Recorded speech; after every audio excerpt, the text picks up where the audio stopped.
আজিৰ এই অনুষ্ঠান এক বিশেষ উল্লেখযোগ্য মাইলৰ খুঁটি উদযাপনৰ, য'ত আমি একত্ৰিত হৈছোঁ lion doctor Bhaben Talukdar sir আৰু লায়ন শাৰদা বাইদেউৰ বৈবাহিক সোণালী জয়ন্তীৰ বাৰ্ষিকা উপলক্ষে। 50 বছৰীয়া প্ৰেম, হাঁহি আৰু একেলগে দুঃসাহসিক অভিযান, তেওঁলোকৰ চিৰস্থায়ী বন্ধন আৰু দায়বদ্ধতাৰ এয়া এক প্ৰকৃত প্ৰমাণ। तुमसे मिलके ऐसा लगा, तुमसे मिलके अरमा हुए पूरे दिल के, तुमसे मिलके ऐसा लगा, तुमसे मिलके। আমাৰ শ্ৰদ্ধাৰ ভৱেন তালুকদাৰ দেৱে এটি শুভ দিন 1950 চনৰ 30 জানুৱাৰীত ডিগবৈ মুলিয়াবাৰী বাপাপুং বস্তিত জন্মগ্ৰহণ কৰে। তেওঁ নিজৰ শৈশৱ আৰু কৈশোৰ কাল 5 গৰাকী বাইদেউ ভাই ভনীৰ মাজত আৰু চুবুৰীয়া বিভিন্ন জাতীয় জনগোষ্ঠীৰ নেপালী, বিহাৰী, আদিবাসী ইত্যাদি সম্প্ৰদায়ৰ লগৰ সমনীয়াৰ লগত দিন অতিবাহিত কৰে। শিক্ষাৰ ক্ষেত্ৰত শ্ৰদ্ধাৰ তালুকদাৰ দেৱে অসম অইল কোম্পানীৰ অধীনস্থ বুনিয়াদী প্ৰাইমেৰী বিদ্যালয়ত শিক্ষা জীৱনৰ পাতনি মেলে। 4ৰ্থ শ্ৰেণীৰে পৰা পৰীক্ষাত প্ৰথম হৈ উত্তীৰ্ণ হৈ নিজৰ বিদ্যাৰ অৰ্হতা দেখুৱাবলৈ আৰম্ভ কৰিছিল। ইয়াৰ পাছত AOC বইজ হাই স্কুল আৰু ক্ৰমে ডিগবৈ নৱস্থাপিত ডিগবৈ মহাবিদ্যালয়ৰ পৰা প্ৰি ইউনিভাৰ্চিটিত উত্তীৰ্ণ হৈ চিকিৎসক হোৱাৰ আশাৰে অসম চিকিৎসা মহাবিদ্যালয়ত 1968 চনত প্ৰৱেশ কৰে আৰু 1973 চনৰ ডিচেম্বৰ মাহত চিকিৎসা বিজ্ঞানৰ স্নাতকৰ শেষৰ পৰীক্ষাত ত্ৰয়োদশ স্থান লাভ কৰি উত্তীৰ্ণ হয়। তালুকদাৰ ছাৰৰ দ্বিতীয় বাইদেউৰ ভিনদেউ শিক্ষকতা কৰিছিল আৰু তালুকদাৰ ছাৰক অশেষ মৰম কৰিছিল। এই ভিনদেউ সূত্ৰেই আমাৰ ছাৰৰ অৰ্ধাংগিনী শাৰদা বাইদেউ অৰ্থাৎ মীৰা বাইদেউৰ লগত ছাৰৰ পৰিচয় ঘটিছিল আৰু কালক্ৰমে এক ঘৰুৱা পৰিৱেশৰ জৰিয়তে এই সম্পৰ্ক বৈবাহিক সম্পৰ্কলৈ ৰূপান্তৰিত হৈছিল।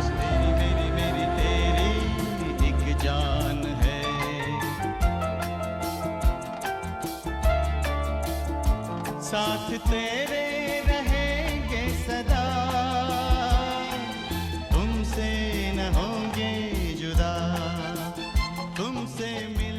জীৱনৰ অন্বেষণত জীৱনৰ সন্ধান বিচাৰি এজন চিকিৎসক হোৱাৰ উদ্দেশ্য আছিল আমাৰ ডক্টৰ ভৱেন তালুকদাৰ ছাৰৰ। চাহ বাগিচাৰ আদিবাসীসকলৰ অনুন্নত জীৱন ধাৰাৰ প্ৰতি স্কুলীয়া দিনৰে পৰা ছাৰৰ মনত আছিল সন্দিহান। তেওঁলোকৰ বাবে গঠনমূলক কিবা এটা কৰাৰ আগ্ৰহ সৰুৰে পৰা ছাৰৰ মনত জন্ম লৈছিল।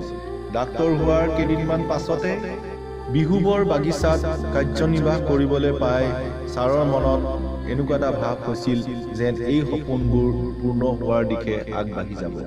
বিহুবৰৰ পাছত নাজিৰাৰ বামুণপুখুৰী বাগিচালৈ আহি চাহ বাগিচাৰ আদিবাসীসকলৰ বাহিৰেও ওচৰৰ গাঁৱৰ সহজ সৰল আৰু অভাৱী মানুহসকলৰ মাজত স্বাস্থ্যসেৱা আগবঢ়াবলৈ পাই ছাৰে মনত আনন্দিত হৈছিল। নগাঁৱৰ নৈ বাগিচাত আদিবাসীসকলৰ সমাজ জীৱনৰ বিষয়ে কিছু কথা জানি অনুভৱ কৰিছিল যে আদিবাসীসকলৰ ৰোগ চিকিৎসা উন্নত কৰাতকৈ ৰোগ প্ৰতিৰোধৰ ব্যৱস্থা উন্নত কৰাটোহে অতিকৈ প্ৰয়োজন।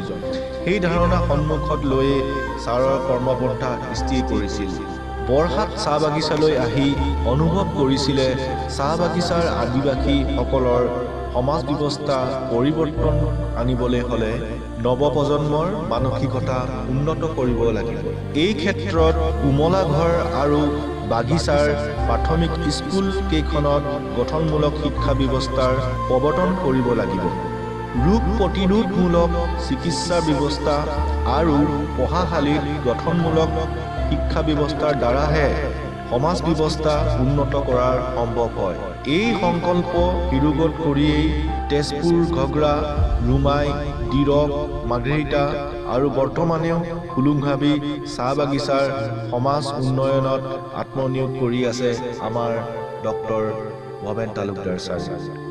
তেজপুৰ গগ্ৰাত পৰিয়াল পৰিকল্পনাৰ শিতানত পোৱা সৰ্বোত্তম বাগিচাৰ সন্মান, ডিৰক আৰু মাৰ্ঘেৰিটাত পোৱা সৰ্বোত্তম চিকিৎসালয়ৰ সন্মান, মাৰ্ঘেৰিটা চাহ বাগিচাত থাকোঁতে পৰিয়াল পৰিকল্পনাৰ আৰু পৰিয়াল কল্যাণ শিতানত পোৱা সৰ্বোত্তম জনেল পুৰস্কাৰ আৰু খুলুংহাবি বাগিচাৰ চিকিৎসালয়খন তিনিচুকীয়া জিলাৰ ভিতৰত সৰ্বোত্তম চিকিৎসালয় হিচাপে পোৱা স্বীকৃতি ইত্যাদি এই পুৰস্কাৰ আৰু সন্মানবোৰে ছাৰৰ জীৱনত অনুপ্ৰেৰণা যোগায় ভৱিষ্যতৰ প্ৰত্যেকটো দিনলৈ এজন চিকিৎসক সেৱক হিচাপে সমাজত কাম কৰি আগবাঢ়ি যাবলৈ।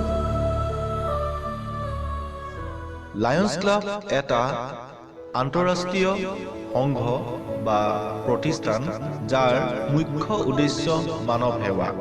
ডক্টৰ ছাৰৰ চাহ বাগিচাৰ আদিবাসী সমাজৰ উন্নয়নৰ হকে কাম কৰিব খোজা মানৱীয় সত্তাটোৱে লায়ন্স ক্লাবৰ অভাৱী মানুহৰ বাবে কাম কৰা ধাৰণাটোত সন্মান জগাইছিল আৰু তেখেতৰ লক্ষ্য উদ্দেশ্যৰ লগত মিল থকা লায়ন্স ক্লাবৰ মঞ্চখন সামূহিক উন্নয়নৰ স্বাৰ্থত কাম কৰিব পৰা হ'ব বুলি তেওঁ লায়ন্স ক্লাবত যোগদান কৰিছিল।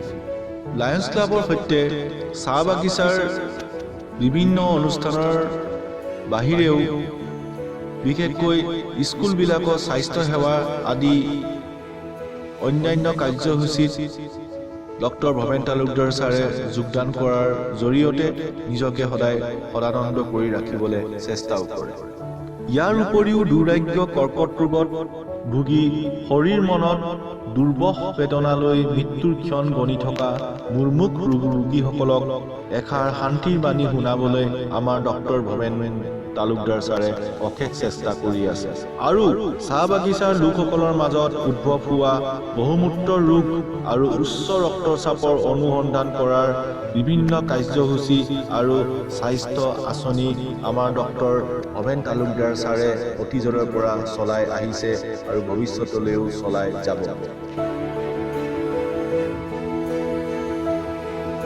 ডক্টৰ ভৱেন তালুকদাৰ ছাৰ আৰু শাৰদা বাইদেউ আপোনালোক দুইগৰাকীকে পুনৰবাৰ বৈবাহিক সোণালী জয়ন্তীৰ অভিনন্দন জ্ঞাপন কৰিছোঁ। আপোনালোকৰ ভৱিষ্যতৰ সুখ শান্তি সমৃদ্ধি আৰু সুস্বাস্থ্য কামনা কৰিলোঁ। আজি এই সোণালী জয়ন্তী বৰ্ষৰ পুনৰবাৰ আপোনালোকক অভিনন্দন জ্ঞাপন কৰিলোঁ। তোমাৰ লগত যাত্ৰা আৰম্ভ কৰা বহুত দিন হ'ল, চিনাকি হোৱাটো তাতকৈও অধিক দিন হ'ল। তথাপি আজি দেখোন কিবা পিছলৈ ঘূৰি চাবলৈ মন গৈছে। মৰমৰ মীৰা, 1975 চনৰ এটা মিঠা ৰাতিপুৱা মনত আছেনে তোমাৰ? ভোলানাথ সাজি মই দেখিছিলোঁ গৈ, হোমৰ গুৰিত বহি আছিলা ধুনীয়া পুতলা এটি হৈ। বিধাতাই নিজ হাতে তোমাক থৈছিল গঢ়ি, আঠে বেঠে লৈ আহিছিলোঁ বেদৰ মন্ত্ৰ পঢ়ি।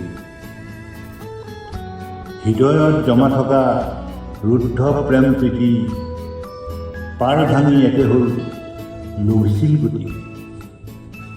নজনা নভবা কথাৰে জীৱন আছিল ভৰি, বুজিব খুজিলোঁ দুয়ো হাতে হাত ধৰি। জীৱনৰ হাবিধৰা কাঁইতেৰে ভৰা, খাল বিল চাক নয়া আছে থিয় কৰা। তোমাৰ সাহসে দিলে সঞ্জীৱনী জল, জীৱন সংগ্ৰাম যুঁজা দেৱতাৰ বল। ঘাত প্ৰতিঘাত আৰু মান অভিমান সকলো সামৰি লৈ গাইছিলোঁ গান। মৃত্যুদূত আহি কিৰিকিয়াই আছিল পদূলি মুখত ৰৈ। মৃত্যুদূত আহি কিৰিকিয়াই আছিল পদূলি মুখত ৰৈ। বিচাৰ আছিল তোমাক আঁতৰাই নিয়া, মোক আঁতৰাই থৈ। যি শাস্তি হয় মোকেই দিয়া প্ৰভু, নতশিৰে মানি ল'ম। কণাৰ লাখুটি লৈ গ'লে বৰ নিধৰুৱা হ'ম। জীৱন বৈতৰণি পাৰ হ'বলৈ বাহুত আমাৰ নাই বল। সাঁতুৰি নাদুৰি দুয়ো একেলগে ৰম যেতিয়া আহিব ঢল। নদীয়ে জানে প্ৰবাহিত সোঁত ক'ত গৈ অন্ত হ'ব। নদীয়ে জানে প্ৰবাহিত সোঁত ক'ত গৈ অন্ত হ'ব। জীৱন বৈতৰণিও গৈ গৈ গৈ অসীমত হেৰাই যাব। সেই সোঁতৰেই লহৰে লহৰে আমিও গৈ থাকোঁ বোলা। জন্ম জন্মান্তৰলৈ একেলগে ৰম ইয়াৰ লগৰী হ'লা।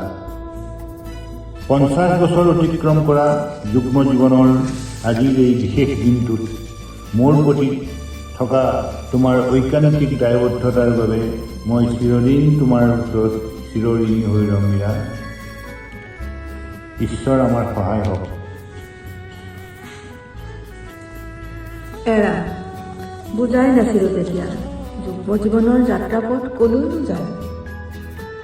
নজনাকৈ আহি থাকোঁতে বেলিয়ে দেখোন লহিয়ালেই। হোৱা পশ্চিমৰ আকাশখনলৈ চোৱাচোন। অৰ্ধশতিকা হোৱা জীৱন যাত্ৰাৰ অশ্ৰু আৰু আনন্দবোৰ অস্তাচলত হেঙুলীয়া ৰঙৰ পোহাৰ মিলিছে। চিৰ প্ৰবাহমান সময়ৰ মূল্য বাঢ়ে বয়সৰ সতে। আয়ুসৰ যোগ বিয়োগ কৰ্মফল বাঢ়ে। ৰোগ শোক জৰা সতে জীৱন আগবাঢ়ে। বিয়োগ ফলবোৰ যোগ হৈ আৱৰ্জনা বাঢ়ে। পাব আছে বহু কিছু কাৰোবাৰ পৰা। ভাবি ভাবি সময়বোৰ কিয় দুসময় কৰা।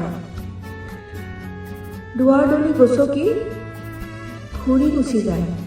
আনন্দৰ সময়বোৰ আহিকে নাপায়। উপভোগ্য জীৱনটো আলাসতে ৰয়। শান্তি সুখ জীৱনত নিশ্চয় নহয়। ধাৰে লোৱা সময়বোৰো শেষ হৈ গ'ল। ৰৈ যোৱা অৱশেষ বিলাপৰ হ'ল। যাতনাৰ পুঁজিবোৰ বন্ধ কৰি থৈ সঞ্চয় বিলোৱা তুমি মুক্ত হস্ত হ'ল। দুখ চেতনাৰে ভৰা উৰেতো জীৱন। অন্ত সুখ দুখ সুখ পোৱা নোপোৱাৰ। মৰমৰ চতুৰ্ভুজ শক্তিশালী কৰি আগুৱাই যাওঁ আহা হাতে হাত ধৰি। সাতৰণী অস্তাচলে বিচিত্ৰ বৰণে সুসজ্জিত হৈ আছে আমি বিচৰা ধৰণে। সাঁচি থওঁ আহা আশাৰ কণিকা অহাটো জনমনি। দিগন্তত হিয়াই আগবাঢ়ো আহা প্ৰেমৰ আশীষ লৈ। দীৰ্ঘায়ু নালাগে জীৱনৰ অন্তিম দিনটোলৈ আমি একেলগে থকাৰ বৰদান দিয়া প্ৰভু। ঈশ্বৰ আমাৰ সহায় হওক।